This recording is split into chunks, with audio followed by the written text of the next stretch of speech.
gengs, selamat pagi, selamat siang, selamat sore, dan selamat malam.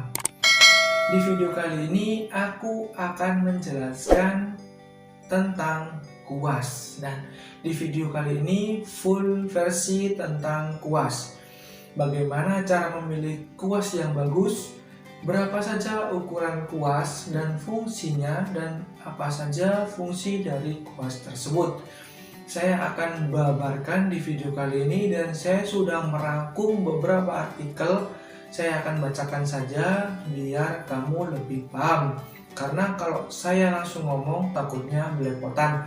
Jadi saya susun dan saya rangkum beberapa, saya akan sebutkan dan saya akan bahas di video kali ini. Untuk yang pertama adalah hindari kuas dengan bulu yang pendek. Sebaiknya kamu kalau membeli kuas itu hindari kuas yang memiliki bulu pendek dan ujung yang sama rata. Sebab jenis produk ini akan membuat pergerakan cat menjadi tidak rata karena bahan terkesan kaku. Ini banyak banget kuas yang pendek ya. Pendek itu segini, kalau panjang itu pasti segini, ada bulu-bulunya. Kalau yang pendek pasti dia kayak gini, segini. Nah, itu pasti cenderung lebih kaku dan tidak ada bulu-bulu halus pas di atasnya. Nah, itu cenderung lebih kaku. Habis itu pilih kuas yang memiliki bulu runcing. Tips memilih kuas untuk tembok, cat tembok ya pastinya, ataupun cat air maupun cat minyak, agar kamu memilih produk yang berbulu panjang dan runcing pada bagian ujung bulunya. Bulu kuas ini cenderung lebih lentur dan fleksibel, sehingga dapat diaplikasikan pada objek yang akan dicat dan hasilnya juga lebih halus.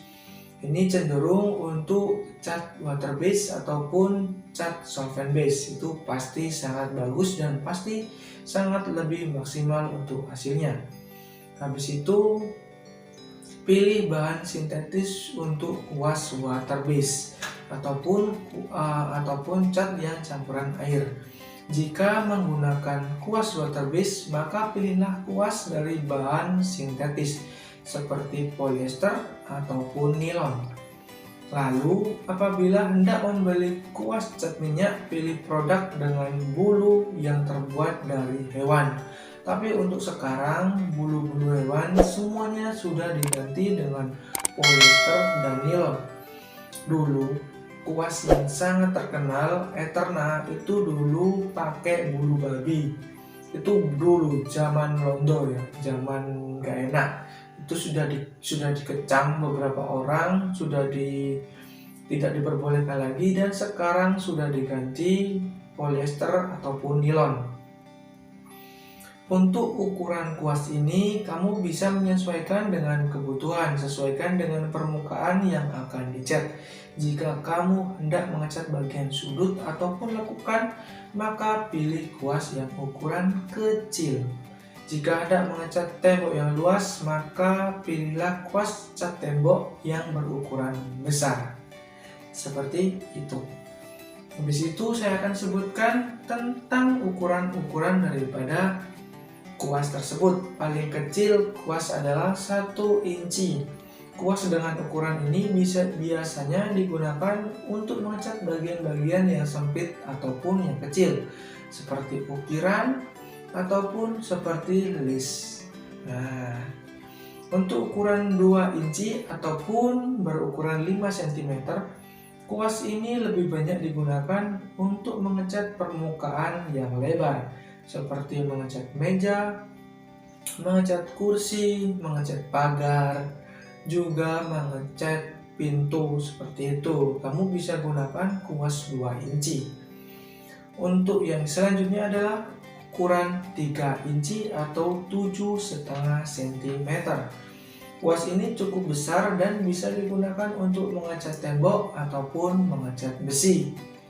Untuk ukurannya disesuaikan aja. Ukuran 3 dim itu tanggung ya, tanggung, dan biasanya ke 2,5, 2 ataupun ke 4.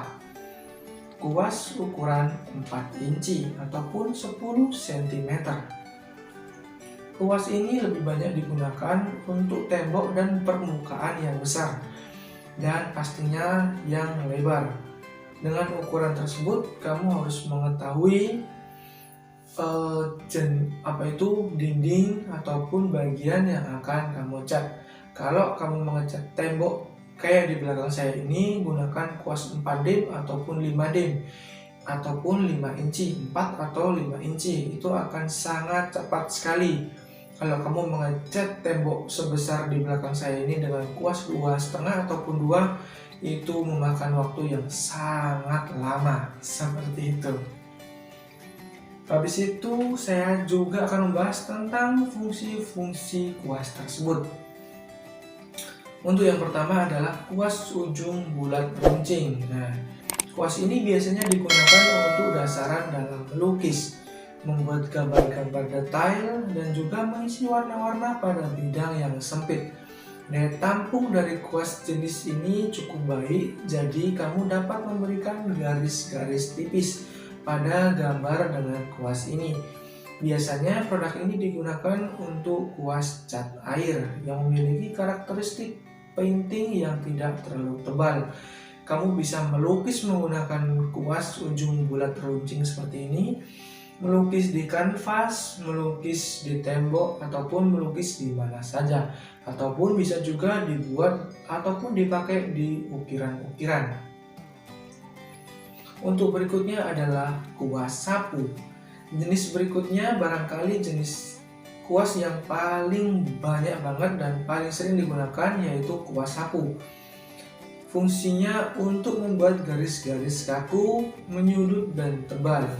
Biasanya kuas ini juga digunakan untuk mengisi bidang-bidang yang cukup lebar dan cukup luas.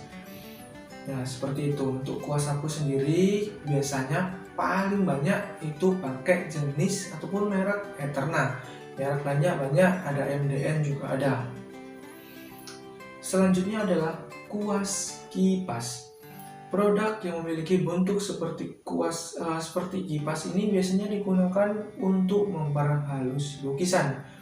Selain itu, dengan mencampur warna di atas kanvas, Anda bisa membuat tekstur lukisan yang khas dengan kuas kipas. Biasanya ditutul-tutul ya kuas ini ya. Kuasnya berbentuk kipas kayak gini. Nah, itu ditutul-tutulkan di kanvas di lukisan tersebut ataupun untuk menghaluskan lukisan tersebut. Habis itu untuk jenisnya adalah kuas runcing. Produk yang satu ini sangatlah kecil, ujungnya runcing dengan rambut-rambut yang pendek dan tajam. Adapun fungsinya adalah untuk membuat gambar detail dengan garis tipis dan rata.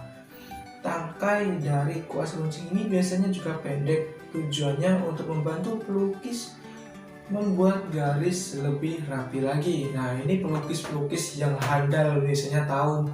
Kalau kamu adalah seorang pelukis, pas melihat video kali ini, bersyukurlah kamu. Mungkin bisa ngasih tips dan trik untuk kuas runcing ini. Kalau misalkan saya kurang tepat, tulis saja di kolom komentar ya, pelukis-pelukis. Seperti itu. Mudah-mudahan pembahasan saya kali ini kuas-kuas sangat bermanfaat bagi kamu. Kalau misalkan kamu belum tahu jenis-jenis kuas, fungsi-fungsinya, dan macam-macam kuas, mudah-mudahan bermanfaat. Nah, di video kali ini cuma sampai di sini, semoga bermanfaat. Kalau misalkan ada salah kata, tulis saja di kolom komentar, nanti kita bersama-sama. Jangan lupa juga klik like, komen, dan subscribe ya.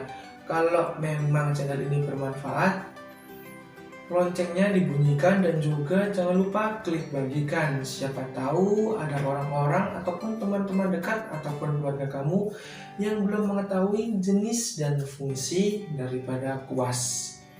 Semoga bermanfaat. Video saya cuma sampai di sini. Terima kasih. See you dan bye bye.